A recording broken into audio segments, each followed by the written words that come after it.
বিসমিল্লাহির রহমানির রহিম। আমি অর্ণব চৌধুরী। আজকে আমি আমার ট্রেডিং স্ট্র্যাটেজি নিয়ে বিস্তারিত আলোচনা করব।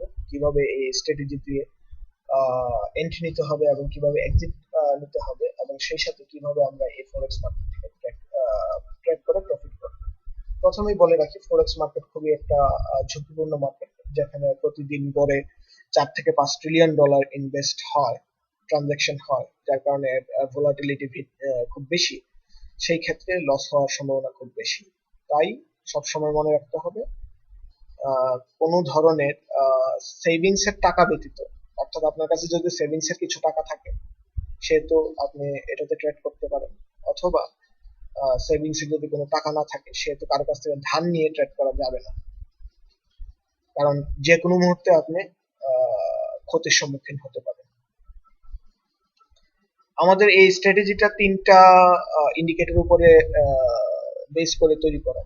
একটা one kind of moving average, যেটা দেখছেন এরকম যাচ্ছে, এটা one kind of moving average. আরেকটা হচ্ছে ক্যান্ডেল ইন্ডিকেটর, যেটা ক্যান্ডেলটাকে পেইন্ট করতেছে হলুদ থেকে লাল, লাল থেকে হলুদে, এবং সেই সাথে একটা অসিলেটর। এটা কোনো সাধারণ অসিলেটর না, এটা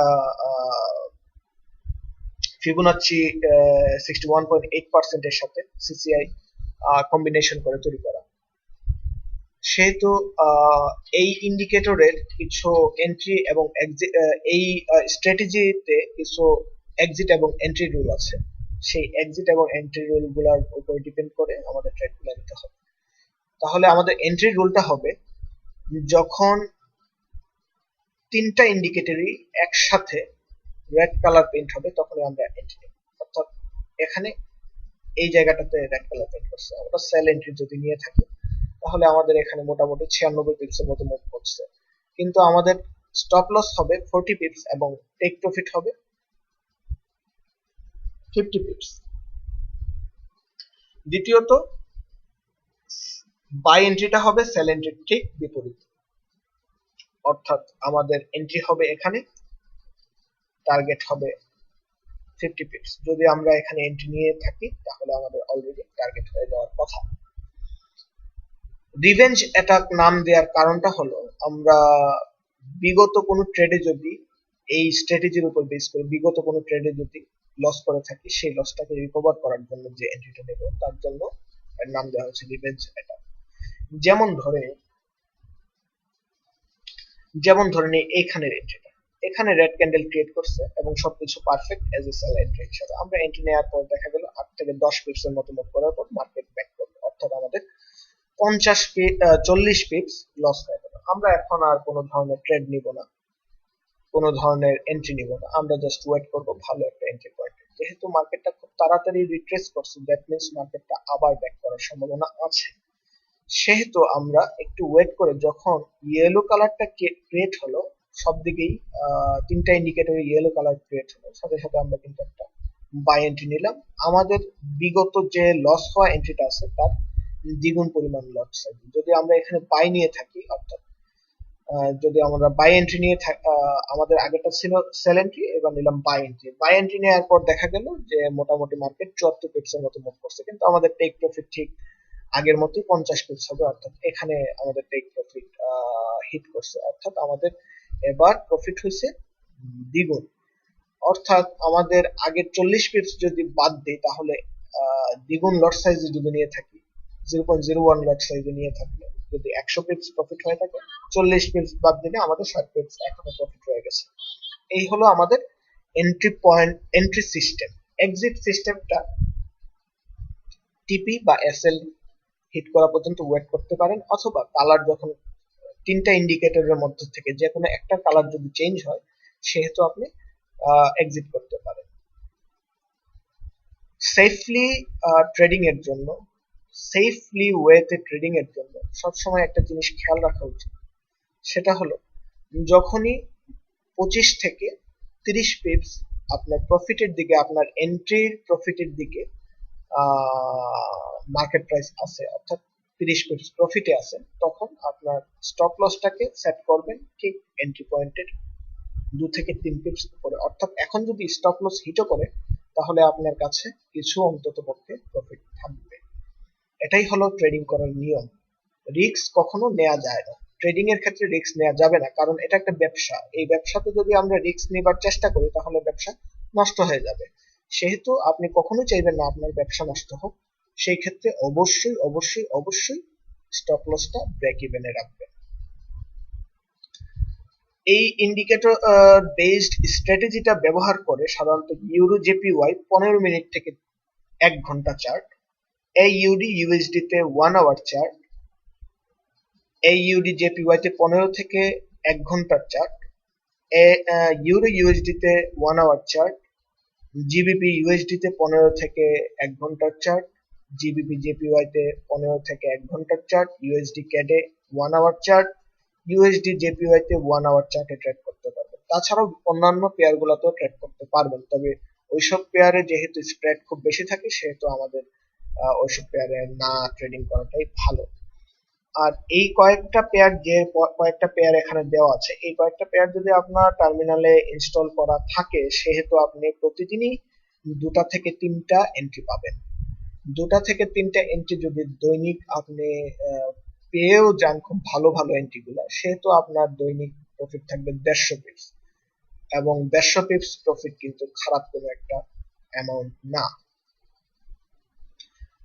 এবার কিছু সাজেশন হিসেবে থাকবে, সেটা হলো ফরেক্স ট্রেডিং যে কোনো মুহূর্তেই আপনার বিপরীতে যেতে পারে, যে কোনো মুহূর্তেই আপনার আর্থিক ক্ষতি করতে পারে। সেহেতু সব সময় ট্রেডিং করার পর যে প্রফিট হবে সেই প্রফিট থেকে কিছু অংশ সেভিংস এর জন্য উইথড্র দিয়ে জমা রাখতে পারেন, অন্য কোথাও ক্যাশ করে জমা রাখতে পারেন। কারণ যে কোনো মুহূর্তে আপনার বিপরীতে গেলে আপনাকে অবশ্যই রিইনভেস্ট করতে হবে সেই ঘাটতিটা পূরণ করার জন্য, এবং যাতে রিইনভেস্ট করতে পারেন সেই জন্য টাকা থাকতে হবে।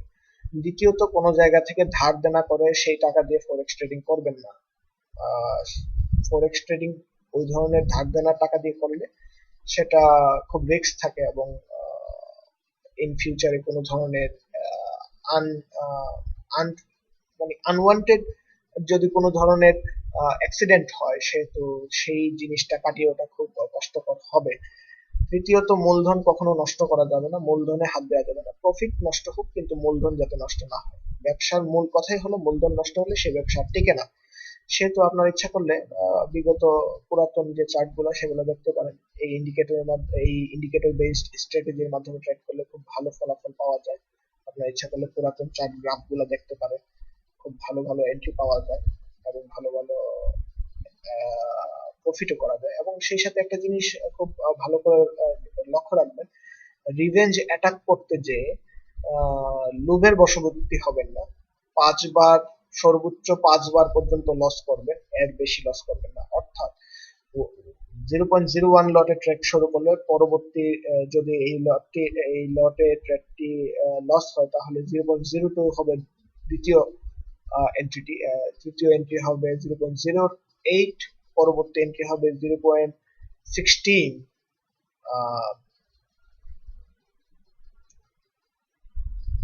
এই 5টি এন্ট্রিতেই আপনারা ট্রেড করবেন, 5টি লট সাইজে ট্রেড করবেন। যদি 5টি এসএল হয়, সাধারণত 5টি হওয়ার কথা না এবং হয় না, আমি এখন পর্যন্ত পাই নাই, সেহেতু সেই জিনিসটা চিন্তা না করাই ভালো। আশা করি আপনারা ভালো রেজাল্টই পাবেন। এবং প্রথমত আপনারা একটা সেন্ট অ্যাকাউন্ট করে নিতে পারেন, $30 থেকে $40 বা $50 দিয়ে সেন্ট অ্যাকাউন্টে ট্রেড করে দেখবেন প্রথমে কি রকম প্রফিট হয়, কোন কোন জায়গায় আপনাদের, কারণ আমি যেভাবে হয়তোবা ইউজ করতেছি এই স্ট্র্যাটেজিটা আপনারা নাও করতে পারেন, তবে যতটুকু সহজ করে সম্ভব সেইভাবে তৈরি করা হয়েছে, সেহেতু সেই ক্ষেত্রে আপনাদের লস হওয়ার কথা না। তবে এটা আসলে নিজস্ব ব্যবহারের উপরে ডিপেন্ড করে, কে কিভাবে ব্যবহার করে। রেঞ্জি মার্কেটে কখনো ট্রেড করবেন না এই স্ট্র্যাটেজি দিয়ে। রেঞ্জি মার্কেটে ট্রেড করলে যে কোনো সময়ে অঘটন ঘটতে পারে এবং ক্ষতির সম্মুখীন হতে পারে। আপনারা বলতে পারেন, জিজ্ঞাসা করতে পারেন যে এন্ট্রি নেওয়ার কথা এখানে, আমি এন্ট্রি নিলাম এখানে কেন? আমি এন্ট্রি নিয়েছি আমার আলাদা একটা ট্রেডিং স্ট্র্যাটেজিতে। আমি শুধু একটা স্ট্র্যাটেজি ইউজ করি না, আমি বর্তমানে যে স্ট্র্যাটেজি দিয়ে ট্রেড করতেছি এর নাম হলো জিরো লস স্ট্র্যাটেজি। এই স্ট্র্যাটেজিতে কখনো লস হয় না, অর্থাৎ ব্যালেন্স কখনো কমবে না। সেহেতু এটা অনেক অ্যাডভান্স লেভেলের স্ট্র্যাটেজি। এটা আপনাদের এখন বোঝার সময় হয়নি। আস্তে আস্তে আপনারা নিজেরা যখন ট্রেডিং এর ক্ষেত্রে পুরাতন হবেন, সেহেতু আপনারাও জানতে পারবেন কি কি ধরনের স্ট্র্যাটেজি কোন কোন সময় ইউজ করতে হয়। আরেকটা কথা, শেষ কথাটা আরেকটা জিনিস বলে রাখি, একই স্ট্র্যাটেজি দিয়ে সাধারণত সবসময় ট্রেড করা যায় না। ফরেক্স মার্কেটে ট্রেড করতে গেলে আপনার 2 থেকে 3টা স্ট্র্যাটেজি থাকতে হয়, কারণ এক স্ট্র্যাটেজির আন্ডারেই এন্ট্রি সবসময় নেওয়া সম্ভব হয় না। অনেক সময় দেখা যায় যে সাপোজ আমি বাহির থেকে আসার পর দেখলাম অলরেডি মার্কেট উপরে চলে গেছে, যার কারণে আমি এই স্ট্র্যাটেজিতে ট্রেড নিতে পারি নাই, রিভেঞ্জ অ্যাটাকের মাধ্যমে ট্রেড নিতে পারি নাই, সেহেতু আমার আলাদা স্ট্র্যাটেজি ব্যবহার করতে হয়েছে। সো ওই জিনিসগুলোও মাথায় রাখতে হবে, এবং ধৈর্য থাকতে হবে। ধৈর্য না থাকলে ফরেক্স ট্রেডিং না করাটাই ভালো। ধৈর্যের বাইরে চলে গেলে ফরেক্স ট্রেডিং না করাই ভালো, কারণ অধৈর্য হলো ফরেক্স ট্রেডিং এ লস করার সবচেয়ে বড় কারণ। সেই সাথে ওভার ট্রেডিং করা যাবে না, মানি ম্যানেজমেন্ট ফলো করতে হবে, এবং মানি ম্যানেজমেন্ট ফলো ছাড়া কখনো ট্রেড করে প্রফিট করা যাবে না। সো আপনারা, আশা করি আমার কথাগুলো বুঝতে পেরেছেন, এবং ইন ফিউচারে আপনারাও খুব ভালো ট্রেডার হবেন সেই আশাবাদী ব্যক্ত করছি। আহ, এবং ফরেক্স মার্কেটে 1-2 বছর, 3 বছর বা 5 বছরের মাথায় আপনি খুব ধনী হয়ে যাবেন এরকম চিন্তা ভাবনা রাখবেন না, কারণ ফরেক্স মার্কেটে সফলতা পাওয়াটা খুব কষ্টকর। পৃথিবীর 100 ভাগের মধ্যে 95 ভাগ ট্রেডারই প্রথম 5 বছরের ভিতরে তাদের ট্রেডিং লাইফের সমাপ্তি ঘটায়, এবং সেই ক্ষেত্রে চিন্তা করলে আমরা অনেক সৌভাগ্যবান যে আমরা এখনো টিকে আছি ফরেক্স মার্কেটে, এবং এখনো ফরেক্স মার্কেটকে ভালোবেসে এর সাথে জড়িত আছি। সেহেতু আমরা যেহেতু পারছি বা পারতেছি, আপনারাও পারবেন ইনশাল্লাহ। সবার জন্য শুভকামনা রইল, দোয়া করবেন আমার জন্য। এবং কোনো জায়গাতে কোনো ধরনের প্রবলেম থাকলে অবশ্যই জানাবেন, অবশ্যই জানাবেন চ্যাটে। আমি যতটুকু সম্ভব আপনাদের সাহায্য করার চেষ্টা করবো ইনশাল্লাহ। ওকে, আল্লাহ হাফেজ, বাই, ভালো থাকবেন।